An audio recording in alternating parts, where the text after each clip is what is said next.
They called him the architect, a man who could erase bloodlines before breakfast and rebuild empires by sunset. Sean Harper didn't show mercy, and he sure as hell didn't show weakness. But on a frost-kissed October evening at the Sterling Foundation's annual masquerade gala, the city's elite discovered his Achilles heel, his mother. As champagne flutes clinked and $1,000 gowns swept across marble floors, a vicious socialite forced the confused elderly woman to her knees with wine-soaked cruelty. Sean Harper did something that terrified the room even more than his reputation. He didn't move. He watched. He waited until a girl with a frayed uniform and a minimum-wage dream stepped between the monster and the lamb. This is the story of how a $15 an hour maid became the conscience of a killer. The Metropolitan Conservatory Hall on Fifth Avenue smelled of privilege, blood-red roses, and barely concealed savagery. It was the annual Sterling Foundation Gala, a theater of virtue where the city's predators pretended to be philanthropists. Swarovski chandeliers dripped light like liquid diamonds over 400 guests cradling glasses of Armand de Brignac.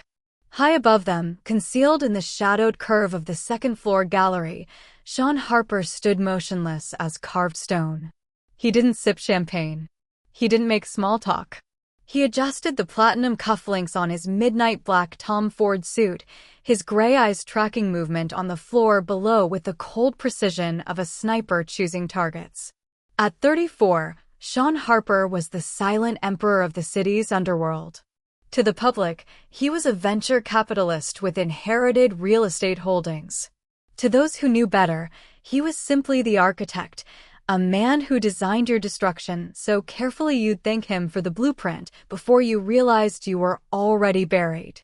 "Boss," came the voice of Garrett, his head of security, through the discreet earpiece. "Your mother's moved away from the safe zone again. Nurse Delacroix is trying to redirect her, but she's insistent tonight." Sean's jaw tightened imperceptibly. "Guide her back gently, Garrett. If a single person makes her uncomfortable, I want their name." "Copy that." Sean's gaze swept the ballroom, searching for the small, delicate silhouette of Katie Harper. His mother was fighting early-onset dementia. Most days she believed she was still a young schoolteacher in Ireland, waiting for a husband who'd been dead for 30 years. Tonight, she had begged to see the pretty people and the music, and Sean, the man who could deny world leaders, couldn't say no to her trembling voice. He never could. Down on the ballroom floor, the air felt suffocating to Maya Giles. Maya shifted the heavy silver tray of canapes, her shoulder screaming in protest. She was 26, invisible, and running on fumes.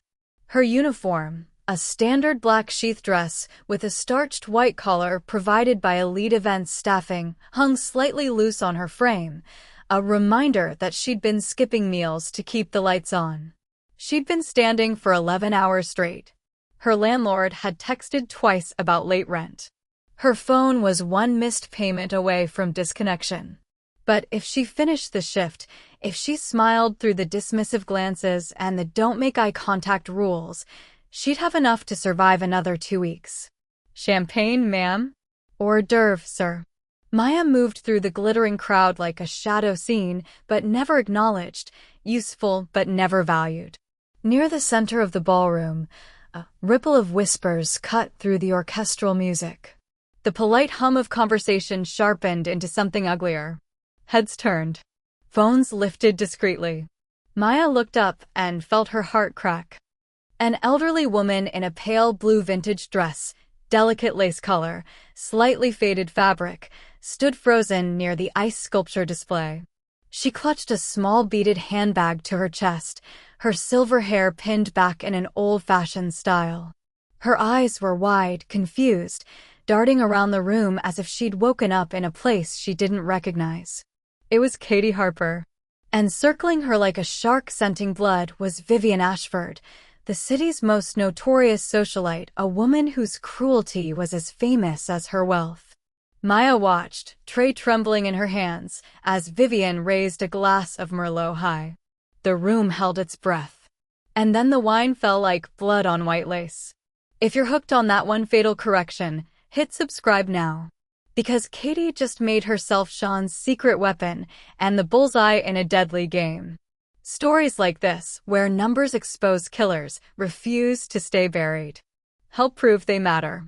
Subscribe, and let's see if she survives the back office. Maya Giles woke to the sound of sirens and her neighbor's muffled argument bleeding through paper-thin walls. Her studio apartment in Riverside wasn't dangerous, exactly, it was just tired.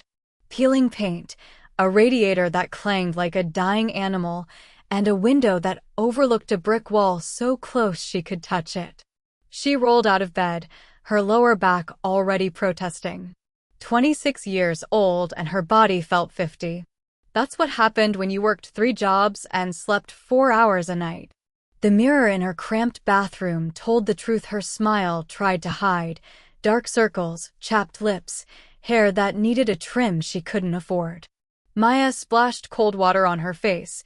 The hot water heater had died 2 months ago and pulled her hair into a tight bun.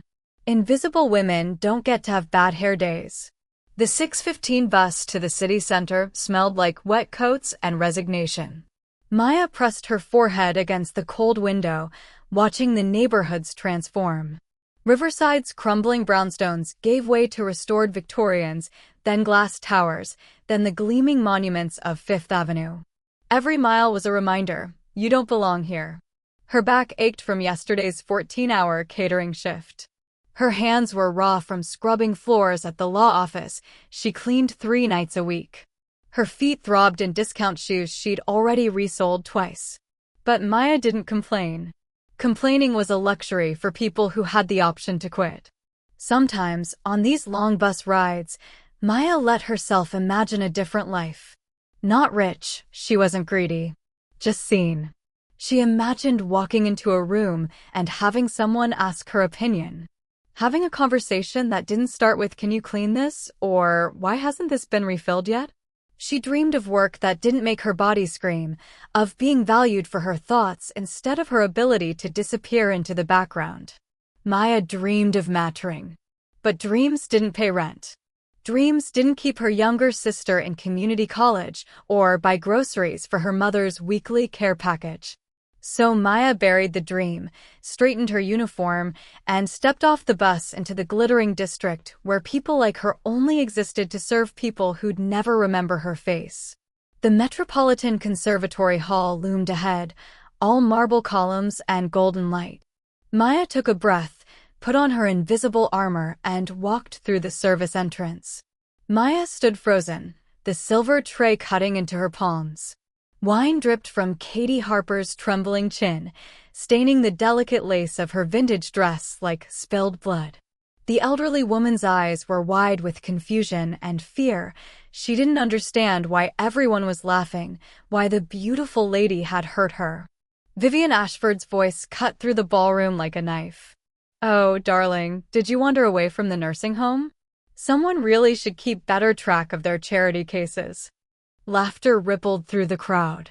Phones angled for better shots. 300 people in $10,000 outfits, and not one moved. Maya's hands shook. She knew the rules. Don't make eye contact. Don't speak unless spoken to. Don't get involved. Getting involved meant getting fired. Fired meant eviction. Eviction meant her sister dropping out of school, her mother losing her medication, everything collapsing like dominoes. But Katie Harper was crying now, soft, confused sobs, and Maya saw her own grandmother in that trembling frame. The math was simple: her job or this woman's dignity. Maya set down the tray. Her legs moved before her brain could stop them. She crossed the polished marble floor, her cheap shoes squeaking slightly. The crowd parted, shocked that the help was breaking formation. Maya stepped directly between Vivian Ashford and Katie Harper, blocking the socialite's view. "Ma'am," Maya said softly, turning to Katie. "Let me help you." She untied her white apron, the one she'd ironed carefully that morning, and gently dabbed the wine from Katie's face. The elderly woman looked at her with such raw gratitude that Maya's throat tightened. "It's all right," Maya whispered. "You're safe now." Vivian's perfectly microbladed eyebrows arched. "Excuse me? I don't recall asking for staff intervention. Maya straightened, still shielding Katie. Her heart hammered against her ribs, but her voice came out steady. Your dress is expensive, but your soul is cheap. The ballroom went silent. Vivian's face flushed crimson. Do you have any idea who I am? I'll have you blacklisted from every venue in this city. You'll never work again. Maya met her gaze without flinching. Then I guess we'll both have to live with our choices. She turned back to Katie, offering her arm. Come on, sweetheart. Let's get you somewhere quiet. Katie took her arm with shaking hands, and together they walked through the crowd of stunned faces. Above them, in the shadowed gallery, Sean Harper watched the maid with the torn apron lead his mother to safety. And for the first time in 10 years, something in his chest cracked open. Maya's hands wouldn't stop shaking as she walked through the employee parking lot. The night air bit through her thin jacket. The good coat was in a pawn shop somewhere on 3rd Street. She'd been fired, of course. The catering supervisor had met her at the service exit with a manila envelope containing her final check and a terse, "Your services are no longer required." No severance. No reference. Just the cold click of a door closing on her last stable income. The math scrolled through her head like a death sentence. 16 days until eviction.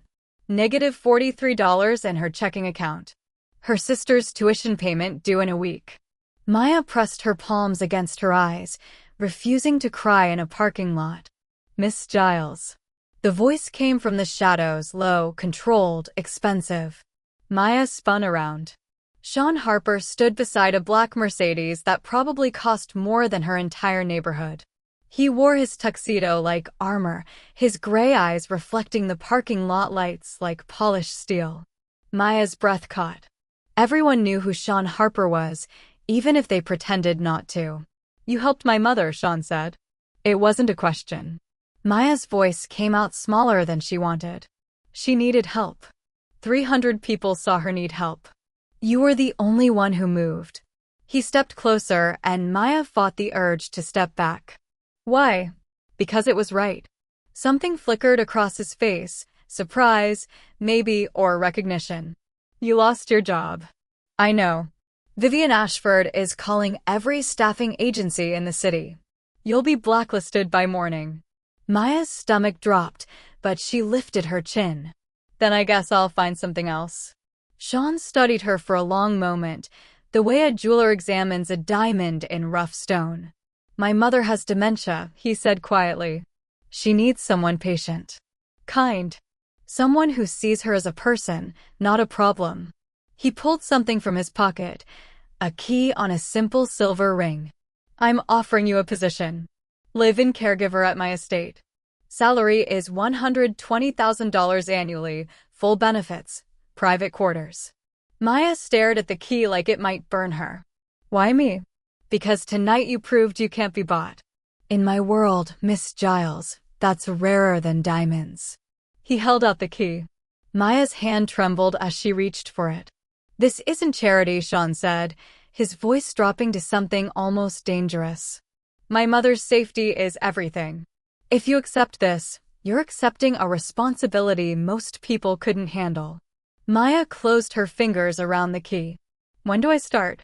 The Harper estate sat behind iron gates that looked like they could withstand a siege. Maya pressed her forehead against the Mercedes window as they drove up the winding driveway, past sculpted gardens and stone fountains that probably cost more than her entire life savings. The mansion emerged from the darkness like something out of a fevered dream, 3 stories of limestone and glass, wings spreading east and west, windows glowing with warm light that somehow felt cold. Garrett, the head of security who'd driven her, glanced in the rearview mirror. Don't let it intimidate you. It's just a house. Maya almost laughed. Just a house. Right. And the Mona Lisa was just a painting. The foyer alone could have swallowed her studio apartment 3 times over. Marble floors stretched toward a double staircase that curved upward like something from a movie. Original artwork lined the walls. Maya recognized a Monet, or at least she thought she did. But it was the silence that struck her hardest. For a house this massive, it felt like a mausoleum. Sean appeared at the top of the stairs, changed into dark slacks and a crisp white shirt. She's sleeping. I'd like you to meet her properly in the morning. He descended with the controlled grace of a predator. Let me show you something first. He led Maya down a hallway lined with photographs. But these weren't the sterile professional shots she'd expected. These were real, candid, warm, alive.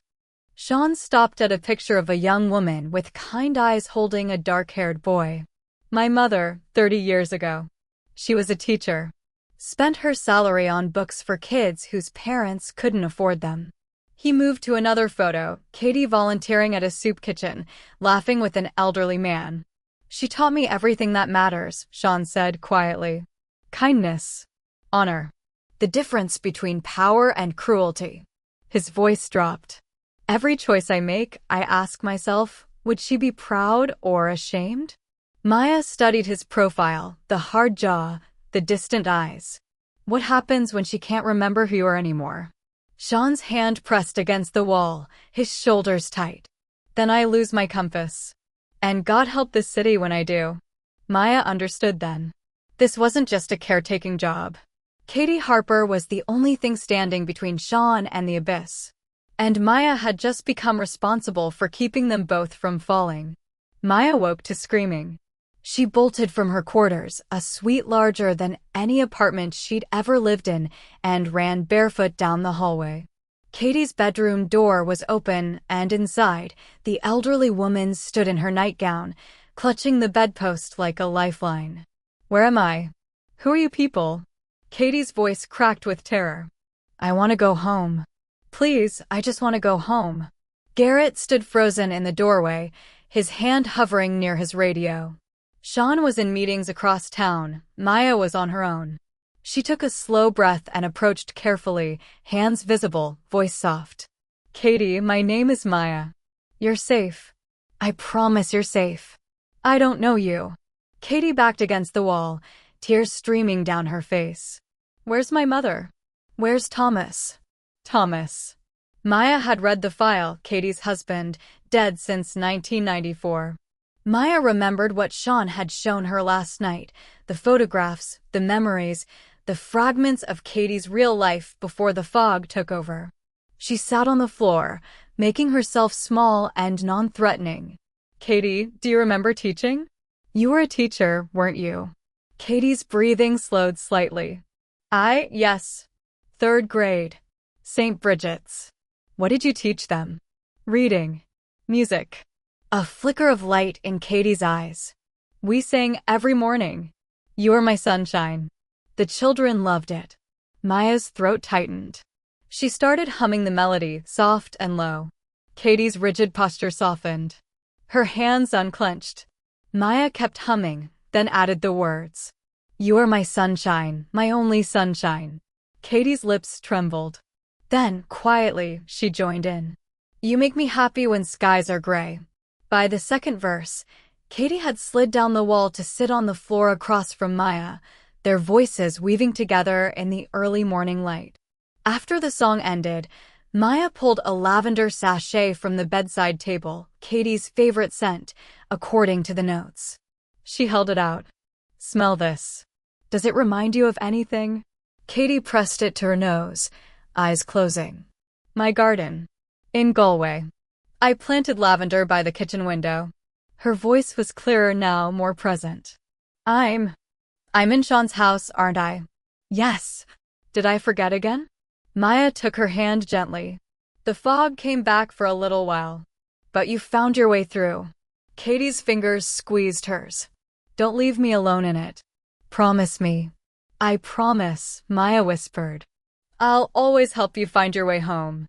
It started with small observations.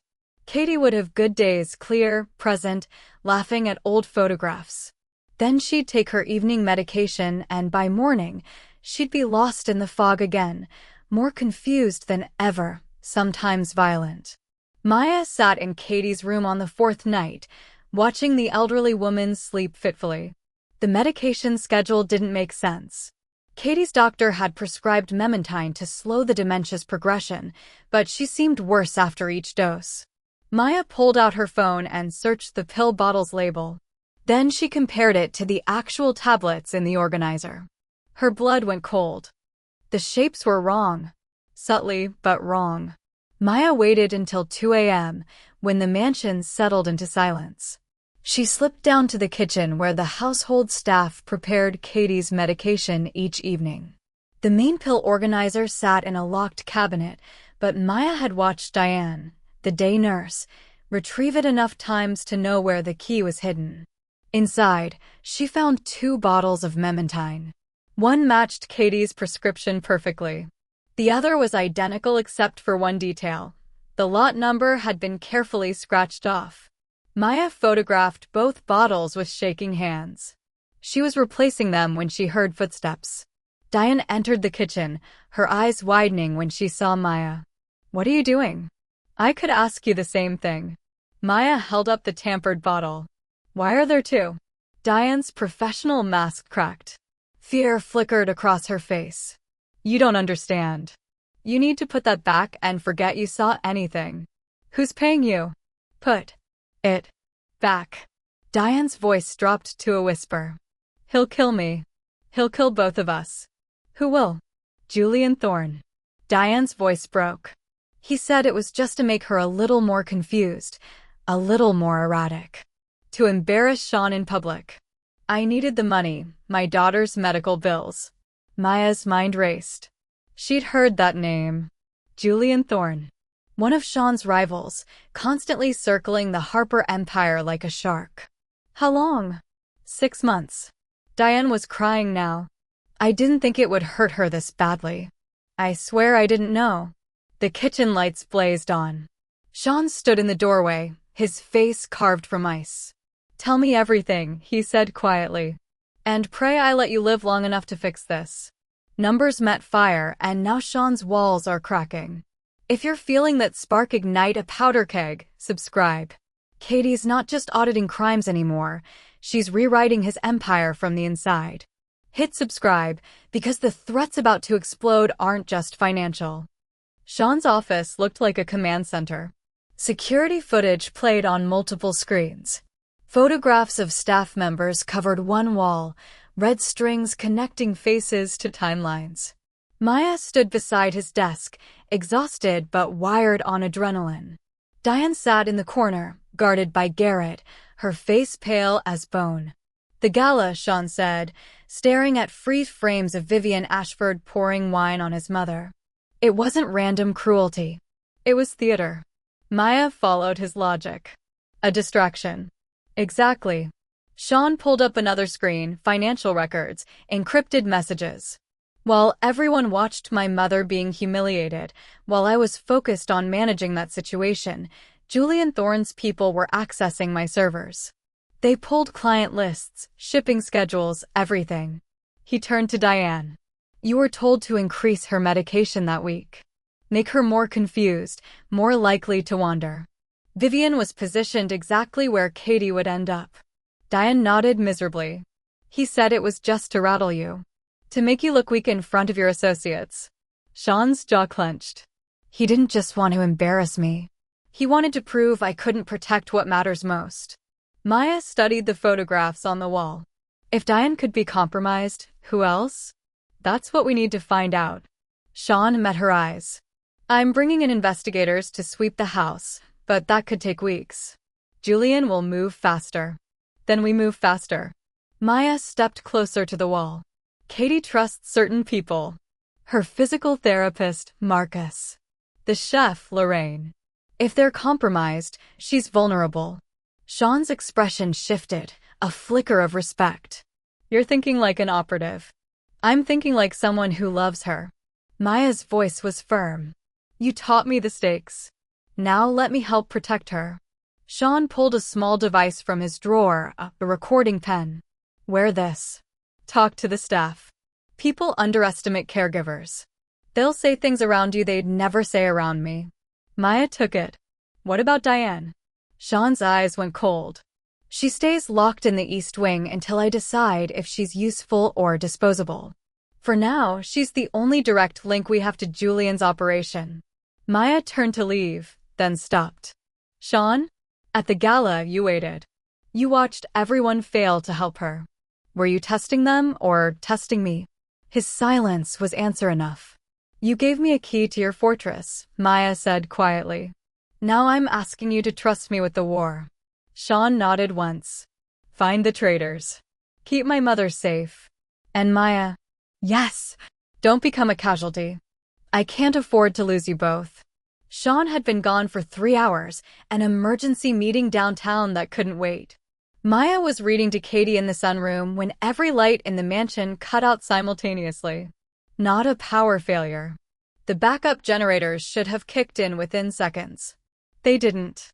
Garrett's voice crackled through the radio clipped to Maya's belt. Code Black. Breach at the south gate. Get her to Sanctuary 1. Now. Maya's training from the past 2 weeks kicked in. Sean had made her memorize every panic room, every exit route, every contingency. She'd thought he was paranoid. He wasn't paranoid enough. Maya grabbed Katie's hand. We're playing a game, sweetheart. We're going to be very quiet and very fast, okay? Katie's eyes were wide but trusting. Like hide and seek? Exactly like that. Gunfire erupted somewhere on the first floor, muffled pops that made Maya's heart slam against her ribs. She pulled Katie toward the hidden panel in the sunroom wall, pressing the concealed button that Sean had shown her.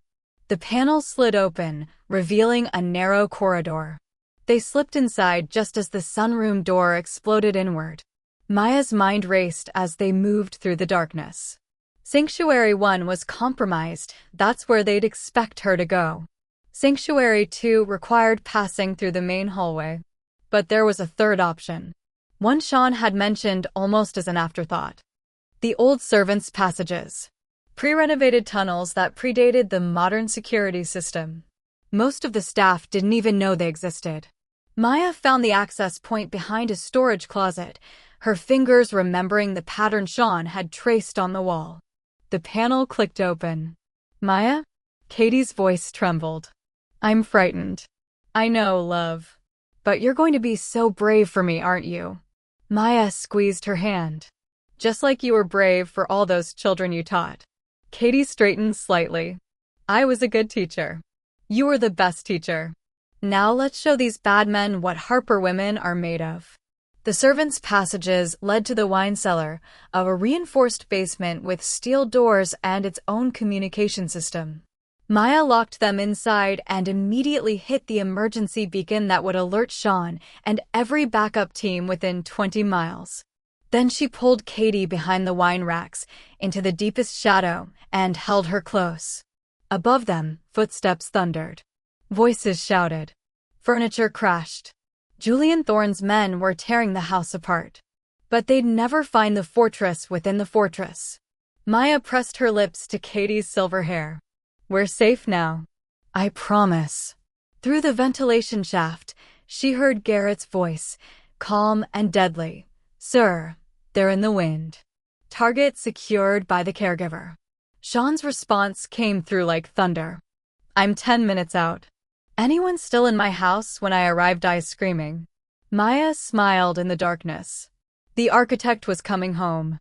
The Metropolitan Conservatory Hall gleamed under the same Swarovski chandeliers, but everything else had changed.